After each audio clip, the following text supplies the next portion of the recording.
Hello and welcome to Big Deal. I'm Nisha Poddar. Now, a big trending topic is the secondary exits by the venture capital funds. Now, this is seeing a lot of traction currently in the startup world, which is, remember, cash-strapped and also on a dwindling valuation cycle.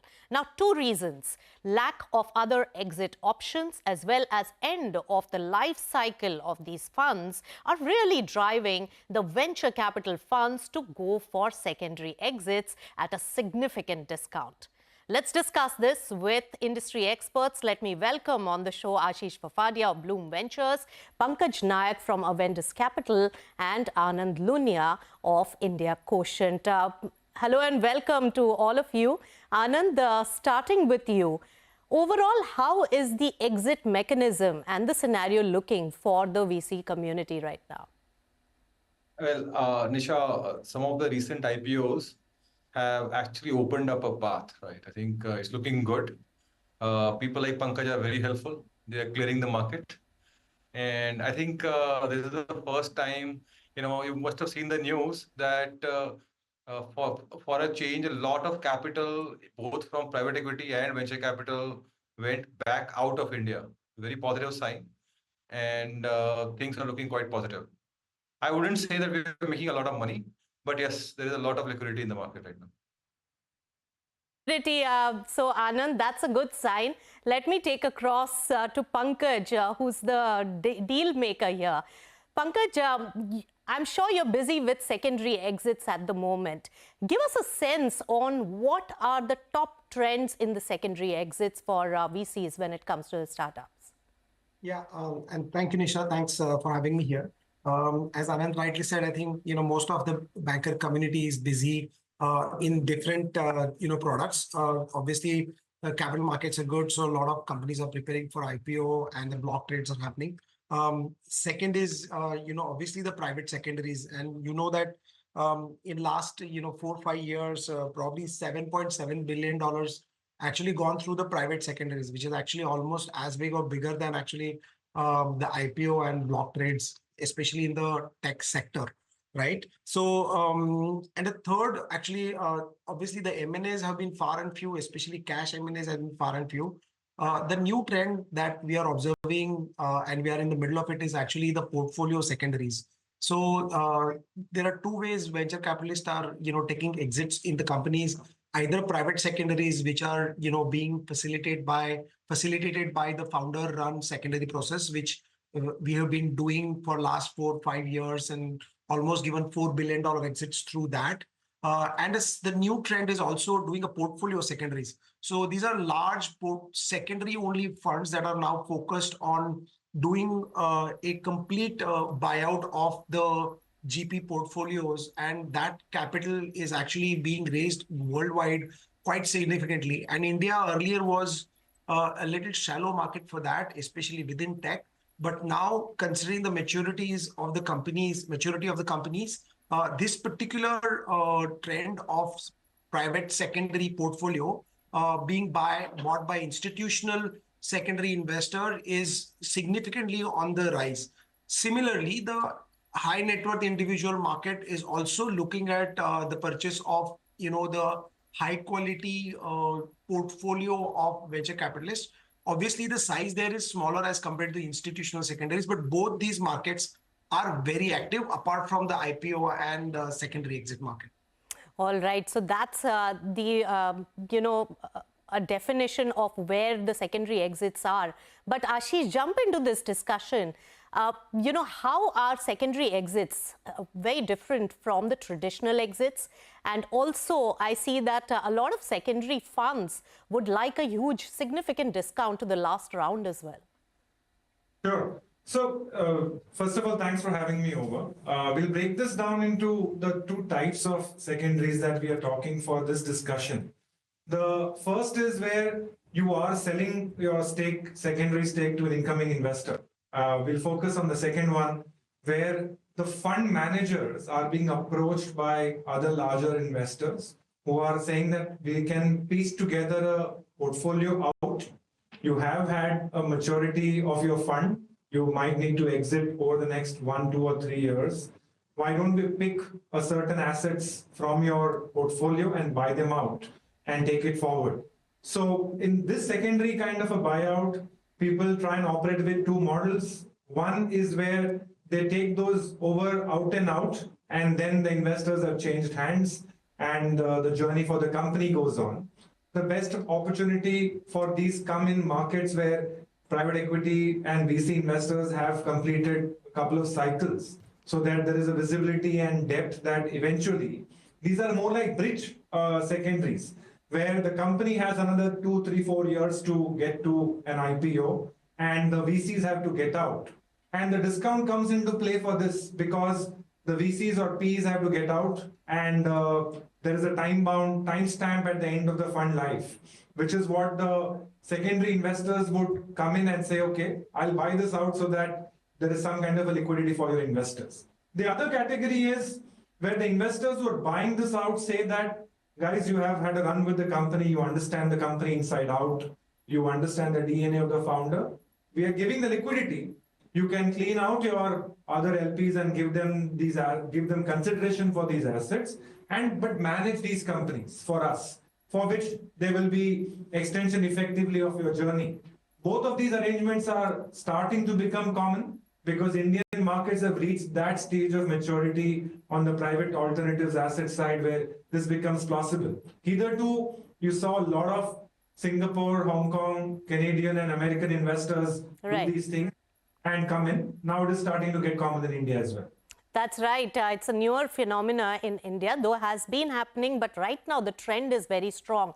So buying out portfolio from either the VCs or the VCs stay and the LPs are given an exit and new LPs come in. By definition, these are the two mechanisms clearly that are working out. But Anand, in terms of the texture of the transactions being done, give me a sense of what are these buyers really looking at?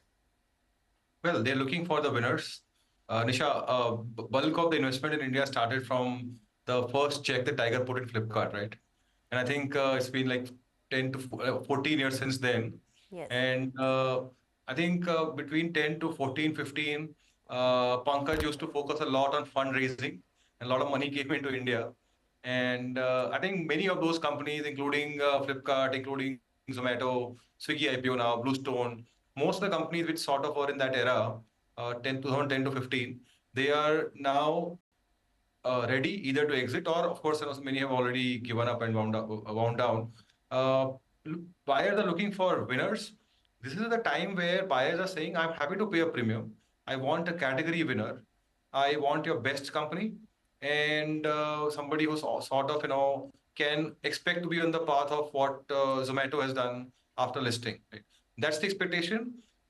Usually when you say secondary, it's the image that you come with, okay, you're trying to clean up the house and you're selling assets at cheap and you're sort of, cleaning and bottom fishing. That's not at all the perspective. This is not a scavenger's market.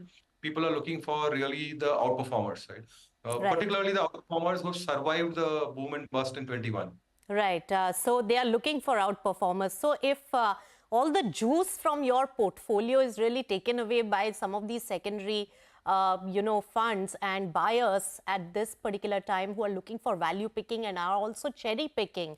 Ashish, Fafadia, what is left of your portfolio, and in terms of your own MTM gains, as well as what happens to the remaining part of the portfolio, what happens to the exit plan on those?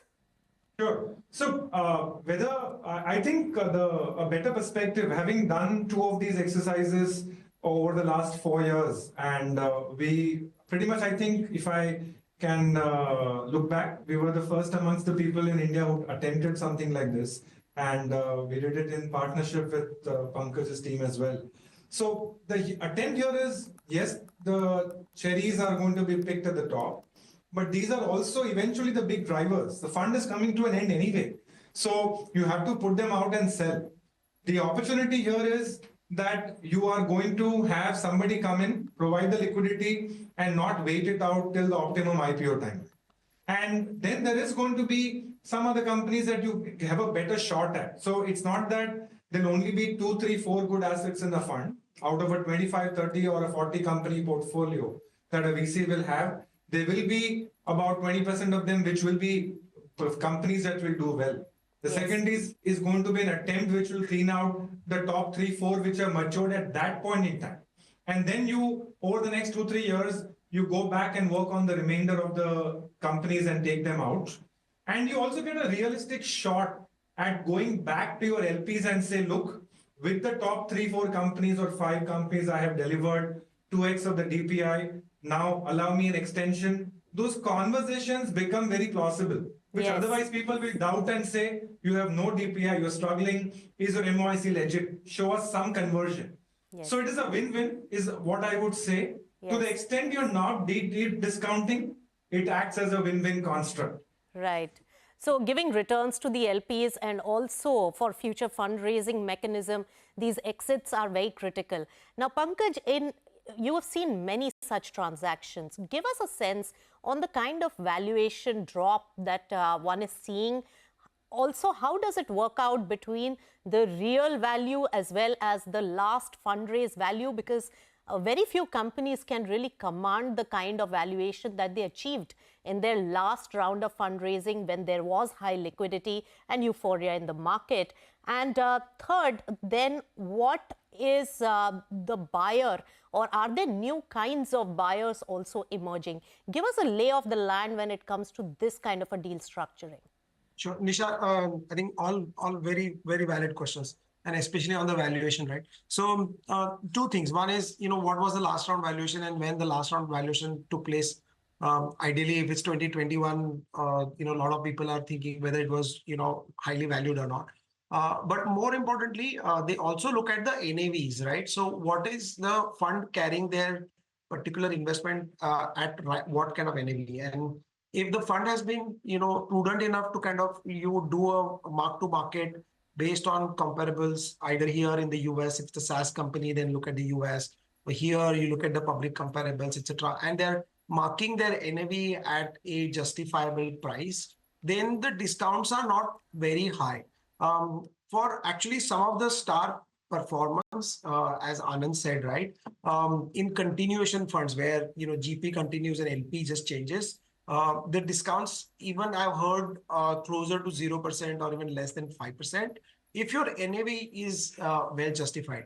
However, if in your portfolio, when you actually report your NAV, if it's still at the sky high valuation where the comparables for those companies have reduced significantly, then the secondary investors ask anywhere between 20% to 35% discount on those NAVs.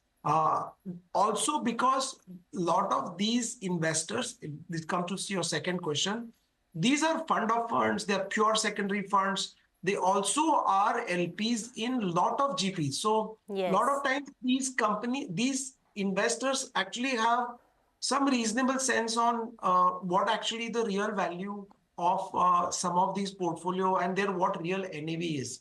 So even if you are trying to tell them that my NAV is X, in their mind they know that's probably already 0.8X, and then for a liquidity discount they'll probably give it like 0.7, 0.65, 0.75, etc. Ultimately, it's also demand supply. For example, a particular asset has a more number of sellers, and if there are 4 funds are going out there in all their portfolios, the same asset is coming again and again, obviously that particular asset will see more, NAV discount to NAV vis-a-vis something which is an asset that everybody wants to go after. That obviously, and if it's a less in supply, then obviously discount is less. These are the, I think, broad ways that people are looking at. And third, the most important thing is also, especially in the continuation fund, all these secondary investors are very focused on the pedigree and reputation of the GP. So if they want to continue with you, then they want you to be honest, and that's why they want you to record and report your NAV reasonably straightforward manner. And if your track record of returning capital also is important. Right, very, very important points made there, Pankaj. And of course, it stands out that this kind of transaction, in terms of valuations at this point, is difficult. How do you come to the right valuation as the market has considerably changed? But on the other hand, there is relationship and reputation-oriented due diligence on the fund manager and besides the company as well. But one big takeaway from all that you've shared on the secondary exits is that these are the value pickers and buyers right now who are going to face the next wave of IPO exits or M&A exits in the startup world. So we'll slip into a short breather and we'll talk more about the other exit options and how's the scenario looking for the venture capitalists right after this short break on Big Deal. Stay tuned.